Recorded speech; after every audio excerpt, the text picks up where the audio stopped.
Здравейте, приятели! Здравейте, уважаеми зрители на дискусионен форум. Както ви обещах преди ден, започвам много интересен коментар, който е изключително важен за българските финанси и най-вече за въоръжените сили на България. Знаете грандиозната новина, грандиозна в кавички, която ни съобщи военния министър Запрянов, че България ще получи всеки момент 7 противоминни кораба, така наречените минни ловци, от две държави, Белгия и Нидерландия. 4 са от Белгия, а 3 са от Нидерландия. Забележете обаче каква е новината. Ще получим тези 7 миночистача безплатно. Ето вижте тези хубави снимки, наистина те изглеждат добре. Вижте тези снимки. Сега въпросът е безплатно, дали тези безплатни кораби няма да се окажат данайски подаръци. За по-младите хора от вас, нека да поясня какво значи данайски подарък, данайски дар. Като гледате тези хубави кадри, които съм ви показал, но те са изключително снимки на тези 7 кораба.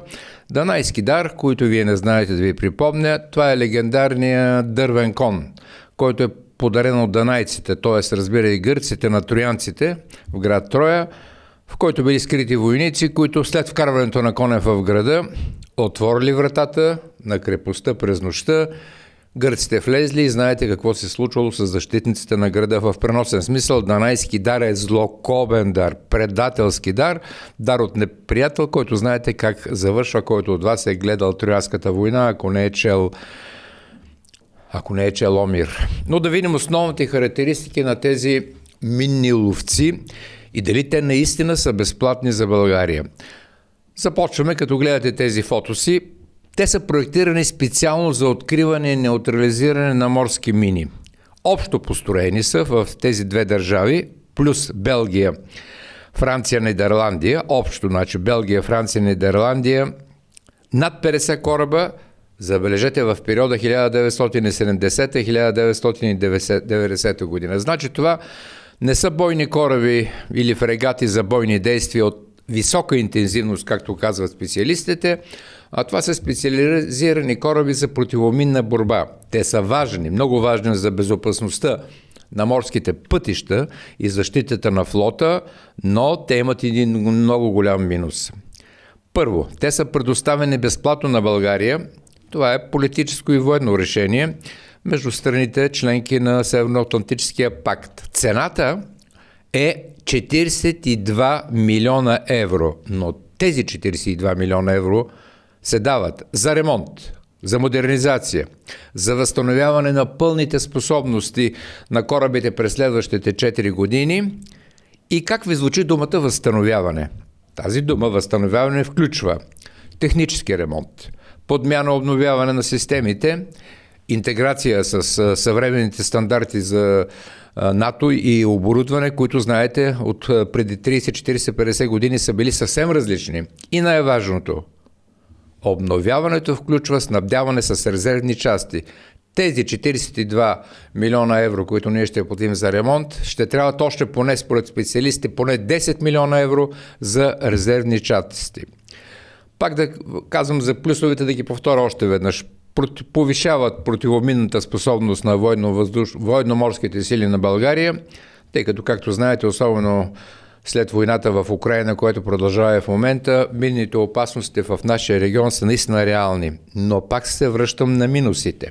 Първо, корабите са втора ръка и с определена възраст, след като са построени през 1980 година.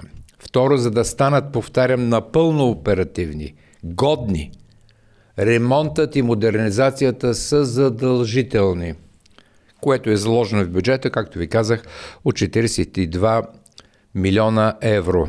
И да обобщя, това не е проект, получавайки тези кораби, проект за бойни кораби с широк спектър на действия и способности.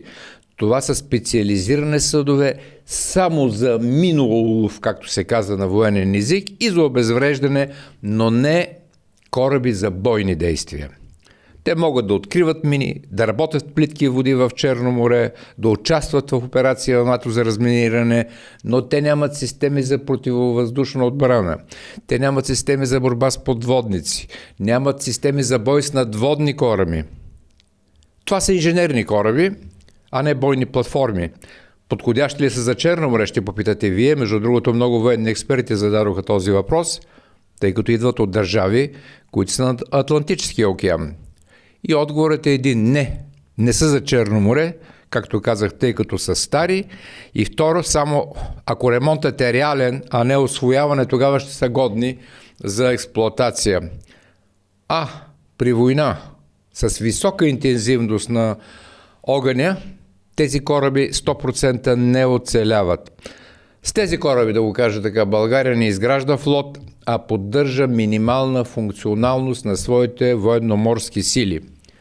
За да можем да кажем, че имаме присъствие в Черно море, което, разбира се, също не е малко, тъй като, както знаете, ние практически нямаме нито подводен флот, нито сериозен надводен флот.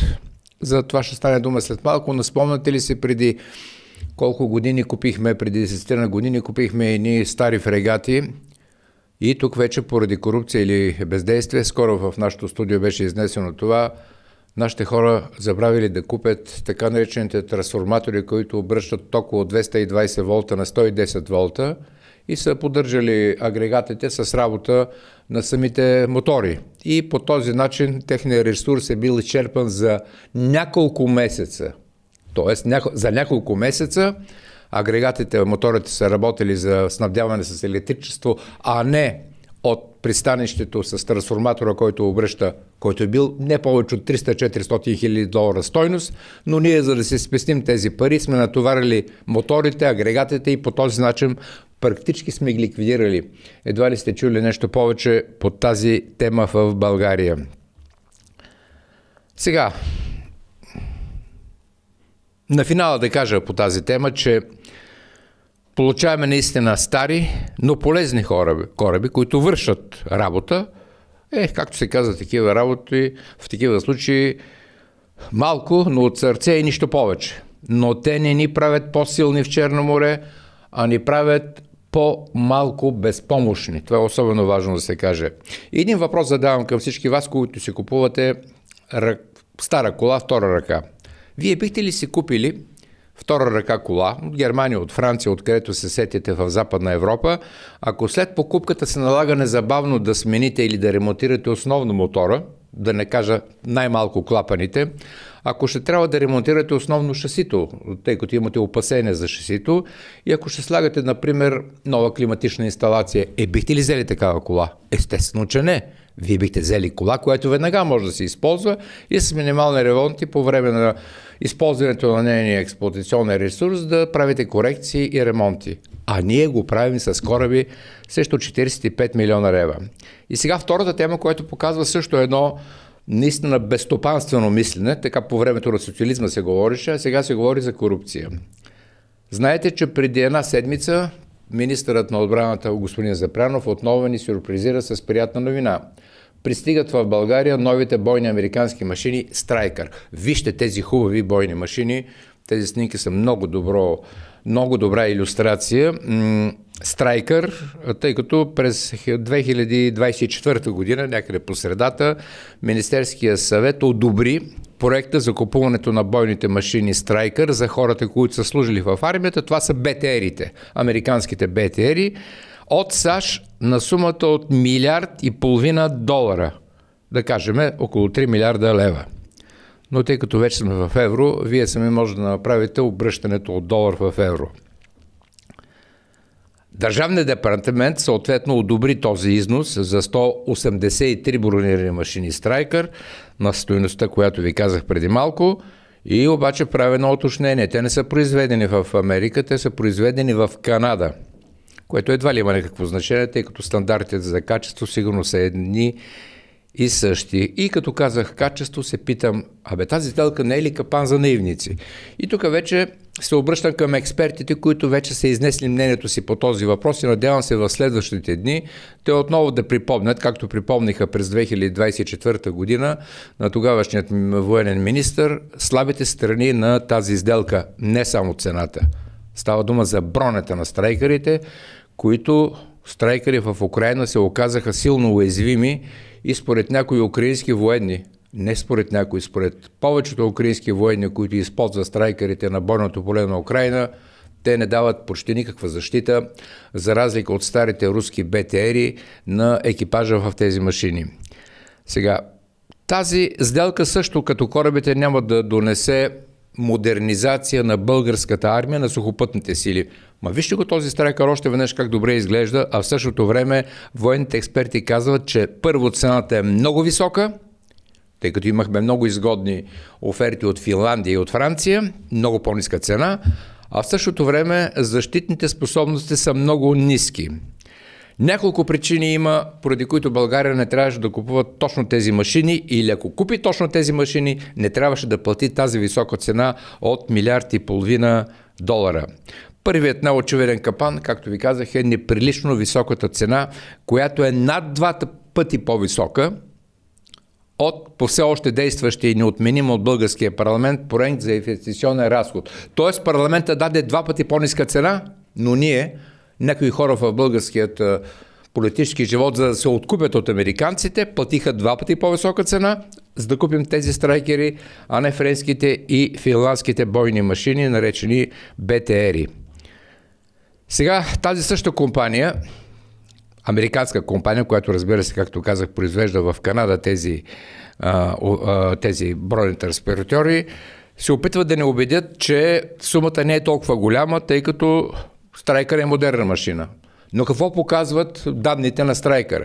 Както корабите, които си купихме, 50 годишните кораби от Белгия и Холандия, се оказва, че този страйкър е от 90-те години на миналия век и не отговаря изобщо на утвърдения нито от Народното събрание модел за защита, нито на цената и нито на стандартите на НАТО в момента за защита по време на бойни действия. Като гледате тази машина в момента на снимката, да ви кажа, първо, има много по-ниско ниво на защита на екипажа. Трето ниво. По-малка мощност на двигателя. Тук в момента искам да прочета точните характеристики от производителя.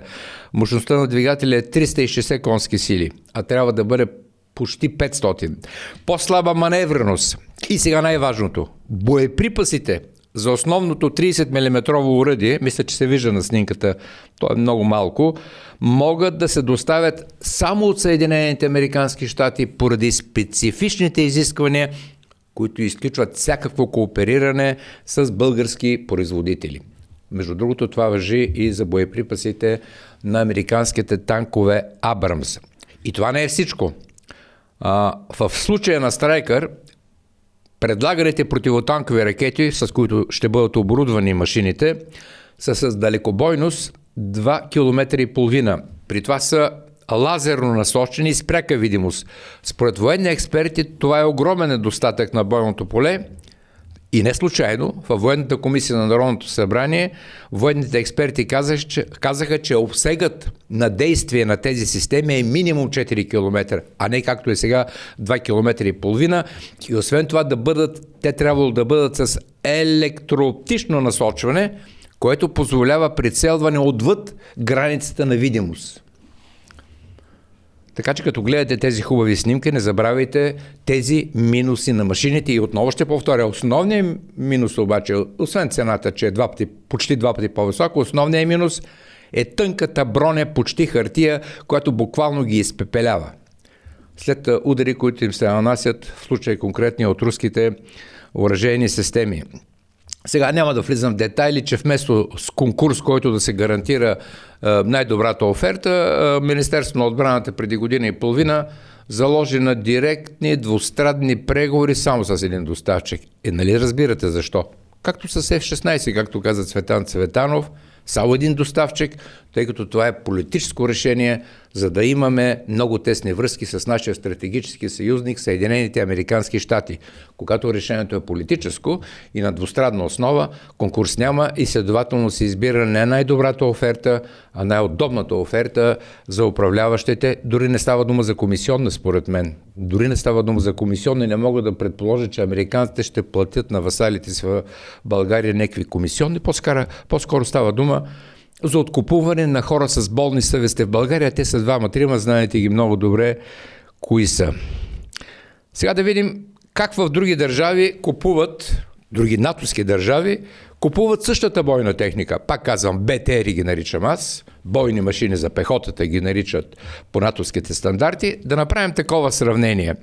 Сега, отиваме, ето вижте ги тези машини, имаме снимки на гръцки бойни машини, то е изписано там на английски език, ето то се вижда. Така, Гърция с помощта, американската помощ по програмата Defense Articles, това е една програма за използване на военните запаси на Америка на европейска територия, тъй като Америка има в Европа няколко американски големи бази, Райнщайн, Авиано. По програмата за военни излишъци, за военни резерви, Америка предоставя напълно безплатно, само се плаща транспорта на определени държави, почти нови бойни машини или малко използвани от американските части в Германия и в Италия. И Гърция е най-силният пример, тъй като през годините тя получава качествена военна техника в големи количества от запасите на американската армия чрез тази програма, която ви казах, Defense Articles. И най-известният случай е доставката на около 200 бронирани машини М11-17, които са били прехвърлени безплатно като излишно оборудване на американците в Европа, като гърците са поели само разходите по транспорта и подготовката за експлоатация и те бяха преди 4 години сервирани, така да го кажа, от гръцки кораби на пристанището в Солун. Сега в рамките на тази програма в различни периоди Гърция получи няколко стотин, а според други експерти около 1000 бойни машини, включително и камиони. Тази програма на САЩ, която е изключително важна, позволява на всички съюзници на Съединените американски щати да получават от американските излишни резерви техника и оборудване, които вече не са критично важни за американската армия, но са крайно полезни за партньорските държави. И така Гърция, както казах, многократно е получила стотици бойни превозни средства и друга техника, без да плаща изобщо пазарната цена и да плаща символични суми, най-вече цената на транспорта, цената на размразяването. Сега да видим какво става в Полша, като гледахме до сега гръцките снимки, да видим пък какво става в Полша, най-може би близкия съюзник, най-лоялния, най-обичания съюзник от Съединените американски щати в Европа, тъй като е на първа бойна линия с руската мечка. През 2023 година, само преди 3 години, САЩ предложиха на Полша 250 бронетранспортьора Страйкер, от тези, които ви показах преди малко, нека да ги видим още веднъж за символичната сума, не от милиард и половина, както за България, от символичната сума за $1. Тази снимка, на която долара го виждате, но не пробития долар, е много показателна. Тази техника беше на територията на Европа и вместо да бъде изпратена обратно за щатите, беше дадена на Полша. Вижте колко прагматично разсъждават янките. Защо това е важно, което ви показвам? То е важно, защото се оказва, че няма само формат плащаш, купуваш. Има хибридни механизми, като преференциални прехвърляния, договори за €1 или $1, или помощ на САЩ от нейните военни резерви, военни запаси и военни излишъци, които по същество представляват много скъпи модели, минимално използвани, а подарени за $1. Как ви изглеждат стандартите на Полша, на Гърция за снабдяване с военна техника и тези на България? Да сте чули? България по програмата за военни излишъци да е получила дори един патрон, дори един джип, дори един камион или един страйкър. Не, няма да чуете. Това, пак ще кажа, не е въпрос на корупция. Това е въпрос на безстопанствено мислене, това въпрос на привития гръбнак, това е феномена на привития гръбнак, въпрос на зависимост и желание да се харесаме на големия брат, който да опрости греховете на много хора, дали по-магнитски, дали заради престъпно минало, както купихме и американските реактори с Уестингхаус и горивото за Уестингхаус, за да се харесаме на големия брат и за да ни изкупят, да си откупим съвестите от големия брат. Сега да минем към военно-въздушните сили, с това да завършим. Това е черешката на тортата. Виждате тези красиви F-16. Друг е въпросът, че това е бойна платформа на ВВС на Съединените американски щати, също от 90-те години на миналия век, дори малко по-назад. Ние получихме 16 самолета, ако си спомнете. Комбинираният разход за всички тези F-16, не сме ги получили, поправям се веднага. Получихме първата партида, сега започва изпълнение на поръчката по втората партида, макар и с голямо закъснение. Ще получим 16 F-16, включително самолети, въоръжение, обучение, поддръжка, което възлиза на, чуйте внимателно, 5 милиарда лева, като това означава 2,5 милиарда лева за всеки комплект от 8. Иначе казано, една партида 8 нови F-16 струва на България около милиард и 200 милиона, милиард и 300 милиона долара, което прави средна цена от около 150-160 милиона долара на самолет с пакет услуги и въоръжение. Но това е само чистата цена на самолета. А знаете ли каква беше цената на грипените?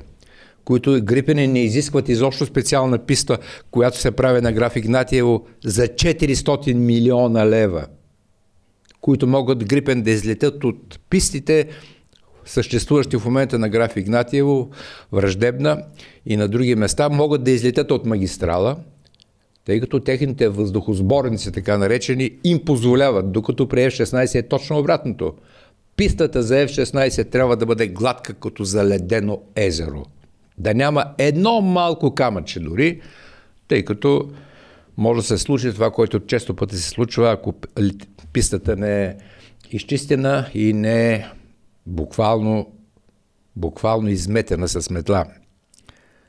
И сега вие си питате, защо ви показвам всички тези неща, след като вече сделката е изключена. Ние избрахме не Грипен на F-16, ами защото да ви направя едно сравнение. Както с страйкерите, бойните машини, както с корабите, както с миночистачите, ние всъщност се оказа, че спрямо нашите съседи, като да речем Румъния, сме били подведени или самите ние сме се подвели и не сме поискали да получим това, което румънците получиха. Какво получиха румънците само преди 100 дни? През 2025 година, в края на 2025 година, Румъния придоби, вижте тези румънски кадри на румънски самолети, F-16, един, както го виждате, е в хангара на военно-въздушната база около Костанца, мисля. Румъния получи 18 изтребителя F-16 от Нидерландия за символичната сума и те от 1 евро. При това тези самолети бяха предадени чрез споразумение между двете държави и ще се използват главно в европейския F-16 тренировачен център в базата в Фетещи, където се обучават пилоти както на Румъния, така и на други съюзници, включително и Украйна. И въпреки шоковата цена от 1 евро, Румъния плаща допълнителни разходи. Примерно ДДС, логистика, но как ви изглежда цената на милиард и половина срещу $1 и някакви разходи за транспорт, логистика и ДДС. Основният факт е обаче, че самите самолети не са купени по пазарна цена, а са прехвърлени при символична такса, което ги прави ефективно подарък спрямо тяхната реална стойност и стратегическата им полза. И така, какво да кажа? България даде милиарди за нови F-16, които още ги чакаме. Ще ги дочакаме, разбира се, докато страни като Румъния използват самолети с експлоатационен ресурс от Нидерландия не повече от 12 години. Грубо казано, ако си купите един Мерцедес, БМВ на 7, 8, 9, 10 години, ако е карано нормално, нали разбирате, че той е почти нова кола. Подчертавам това. Определени марки. Не по-евтините Kia, корейски и други подобни. Но очевидно в България мисленето е друго. да се харесаме на големия брат, това е философията, да не подразним големия брат и превъоръжаването да стане изключително за наша сметка, а не както прави Гърция с програмата за военни излишъци, както прави Румъния с договора с Нидерландия, както прави Полша. Колко умно това, което прави Полша, най-големия, най-сериозният американски съюзник, както правят и други държави, за които в момента нямам такива данни, но според различни оценки на военни сайтове, английски военни сайтове, тази програма за военни излишъци на Северноатлантическия пакт е златна яма за държави, които имат държавници, които мислят за своя бюджет, а не за бюджета на големия брат. Това на този етап са нашите коментари. Ето вижте още веднъж поредица от всички тези снимки. Вижте отново корабите как изглеждат, платени като данайски дар. Вижте как изглеждат страйкарите, които други държави ги получават почти безплатно, с много малко използване като втора ръка или дори нови по програмата за военни излишъци. Вижте гръцките бойни машини, БТР-и. Още веднъж вижте тези F-16 на Румъния и се направете един извод и се отговорете на един въпрос. Вие се отговорете, няма аз да дам този отговор. Кой ни управлява и как ни управлява? Приятен ден ви желая и до скоро!